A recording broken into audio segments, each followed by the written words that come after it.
love sailing the British Virgin Islands. This country is the quintessential Caribbean experience with its wonderful people, fantastic sailing, and anchorages to suit any sailor and crew. In this video, we'll show you what it's like to bareboat the BVIs and just how much fun it can be. We'll take you with us on our last trip in May 2024, where Gail and I, along with our son Andrew and two great friends, Gary and Karen, sailed a classic 7-night, 8-day voyage around the BVIs. Thanks for watching and bon voyage! Our typical itinerary starts by flying into nearby St. Thomas and spending the night before heading over to Tortola on the British side the next day.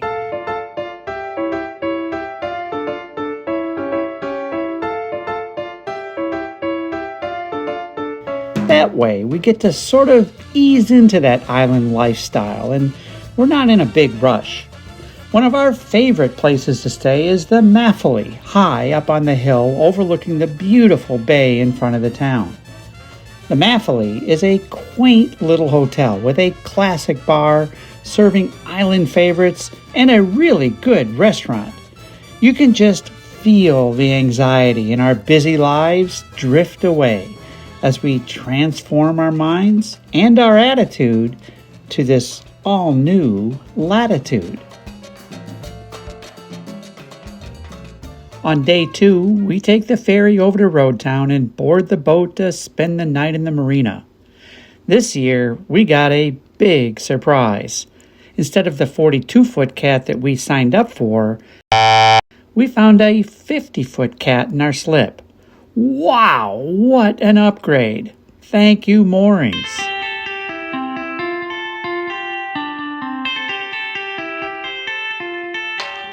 We've been using the Moorings for many years and have never had a bad experience.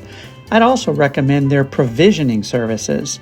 It is so much easier to just walk on your boat with pretty much everything you ordered already aboard.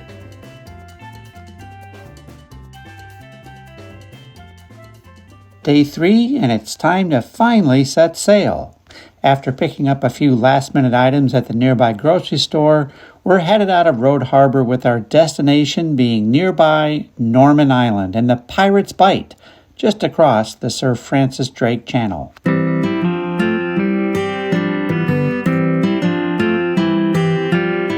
Pirate's Bite. Norman Island is one of the must-see stops in the BVIs. The Bite is a large, well-protected anchorage in a mooring field with a fun restaurant ashore and the Willie T floating bar sort of off to one side. And just around Treasure Point to the west are some awesome caves you can snorkel into. If you're lucky, you might find a pirate's chest of gold pieces in there, but I never have.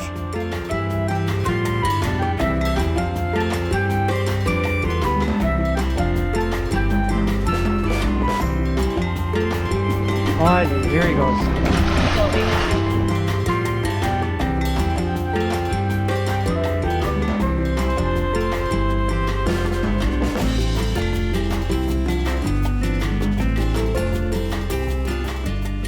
Back at the boat and an afternoon of chillin' and relaxin', it's time to head ashore and have dinner at the Pirate's Bite.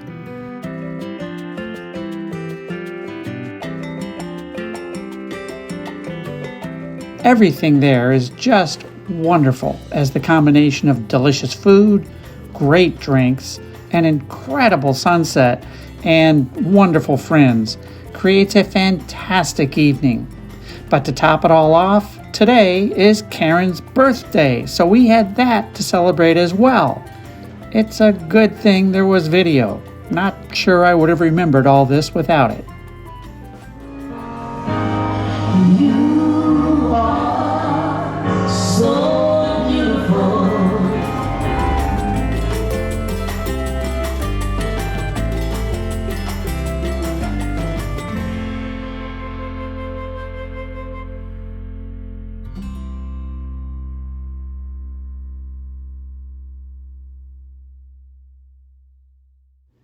It's day 4 and a beautiful day for sailing. But it's also Mother's Day, and for the 2 mamas on board, it's a special breakfast cooked by Chef Gary, Caribbean style.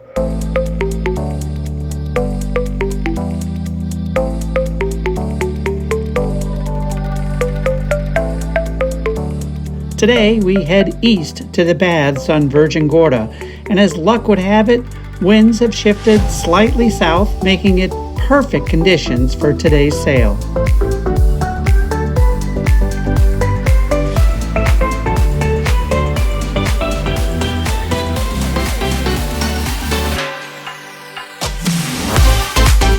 The Baths are part of the BVI National Park Trust and a place you just have to see it to believe it. It's this unreal collection of massive granite boulders, some as big as 40 feet in diameter, and they're on these pristine white beaches. It's just beautiful. This is as close as you can get by boat, so we'll tie off the dinghy and swim in from here.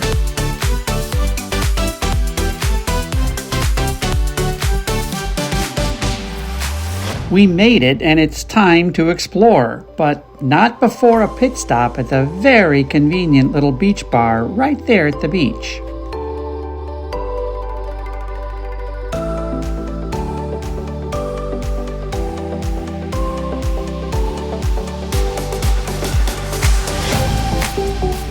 There's a nice little hike that you can take around the park that takes you up the hill to a restaurant and gift shop, and then winds its way back down to the beach.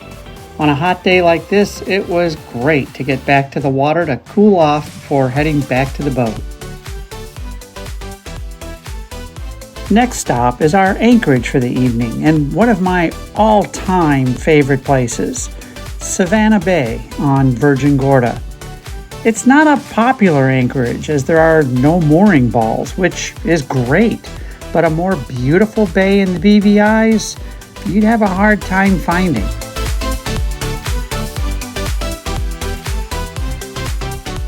Nothing to do now but just chill back, enjoy some painkillers, and wait for the sunset.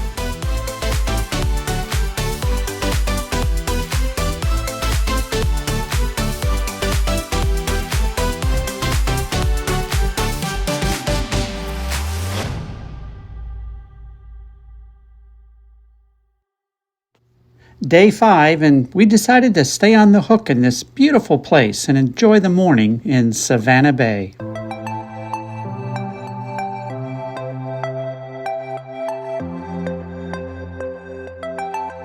Oh, this is a beautiful beach, and let's keep it private.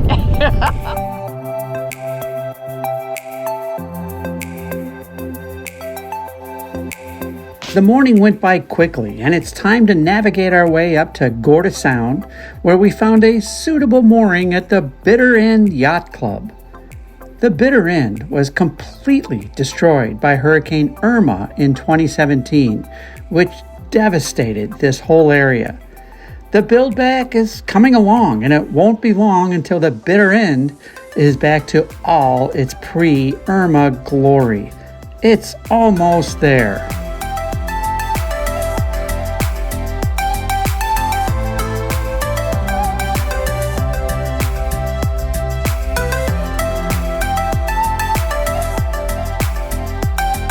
It was a delicious meal at the clubhouse restaurant. Back at the boat, one thing we do every evening is turn on the blue underwater lights to see what fish come by. A lot. Makes me wonder where they all go during the day.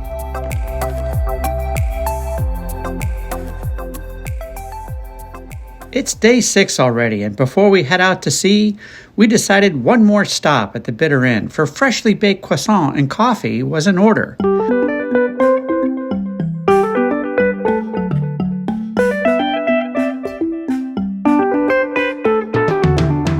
I can feel it in my old sailor bones. This is going to be a good day. The sail plan today is to head west to Monkey Point for some snorkeling and then find an anchorage nearby. 2 guys sailing a big ass boat. Yeah.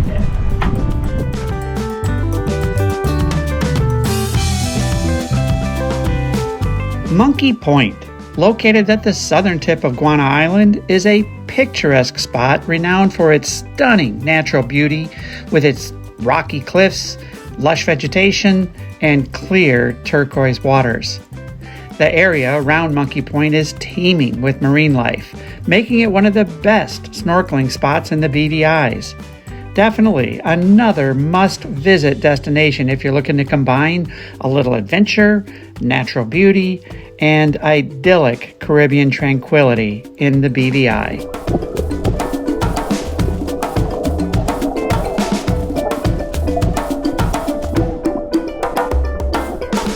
Less than a mile north of Monkey Point is White Bay, one of the most beautiful anchorages in the BVIs in my opinion. There are a few mooring balls, maybe 6, as well as some additional room to anchor. We were lucky enough to grab an open ball, so this is where we'll spend the night. Not bad accommodations.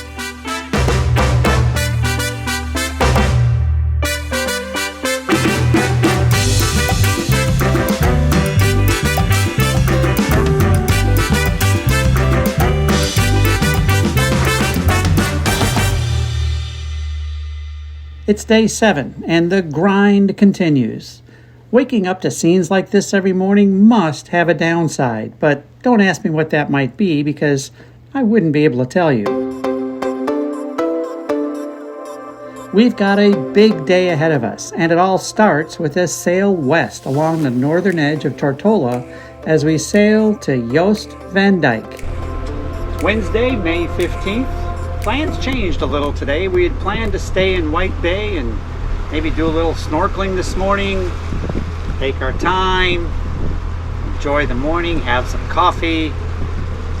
But I went up top, just checking on the status of everything, and lo and behold, found that our waste holding tanks were full. They don't hold a whole lot of waste. So plans moved forward. Headed out to sea. We got 3 miles out as required, dumped our tanks, and as we call it, released the Kraken. And now we're headed over to Jost Van Dyke for what should be a very fun day. We'll anchor or catch a mooring ball and off a little Jost there, and hike in to go see the bubbly pool. I don't see a lot of wave action out here, so not sure the bubbly pool will be too bubbly today. After that, we'll head over to whatever that bay is called that Foxys is in. I may put it on the screen. I figured out, I think it's called Great Harbor. And that's probably where we'll anchor tonight. If not, we'll swing back around to Little Harbor, where one of our favorite restaurants is, which is Harris's. And should be a good day.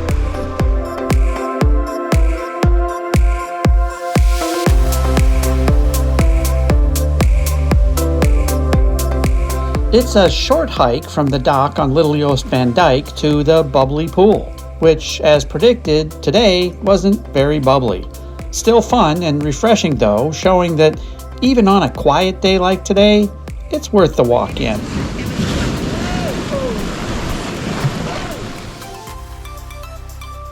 Just the other side of the anchorage in Manchineel Bay is a postcard-perfect little island called Sandy Spit that completely embodies the natural beauty and tropical charm of the BVIs. A must quick stop for a swim.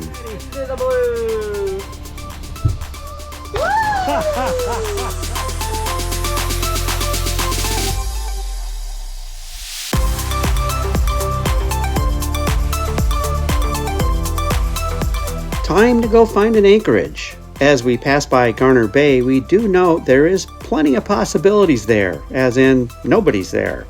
And as it turns out, Great Harbor had every ball taken, so Garner Bay is where we ended up. It's a great spot and only a dinghy ride away from Great Harbor and Foxys.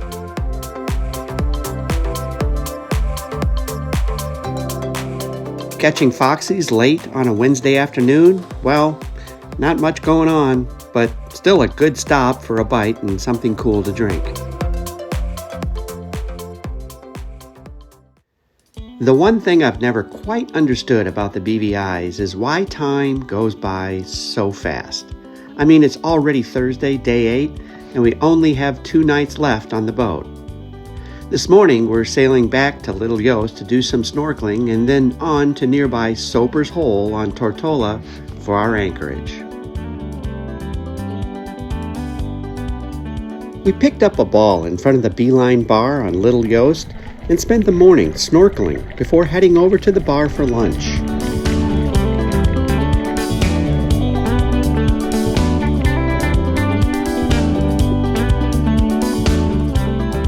The Beeline is a rustic open-air bar right on the beach that's about as laid back and casual as you can get. Just a wonderful little place to stop with delightful hosts.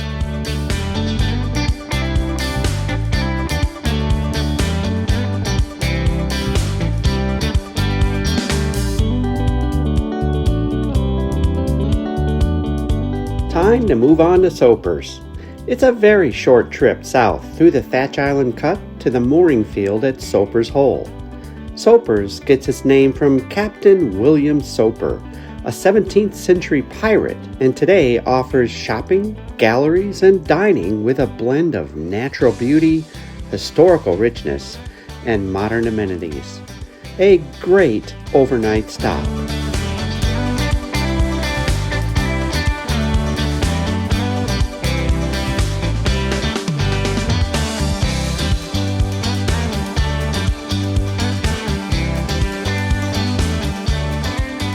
After a nice evening ashore, a game of cards on the boat seemed like a good idea.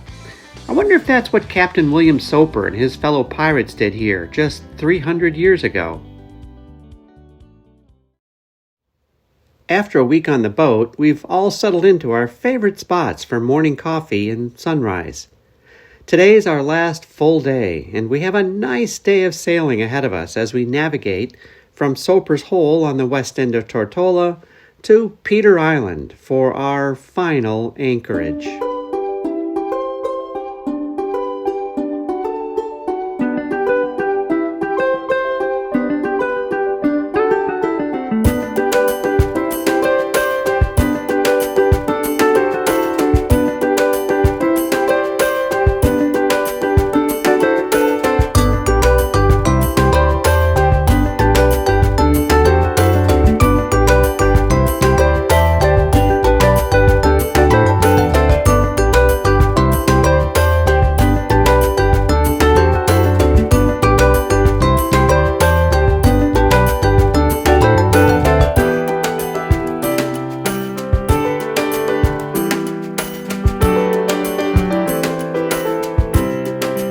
After a delightful lunch stop and swim in Deadman's Bay, we moved over to Great Harbor on Peter Island for our last night aboard. We caught a mooring ball in just one more of so many idyllic spots like this in the BVIs, settled in and enjoyed the blissfulness of one of the most beautiful places in the world. Thanks for watching and happy sailing.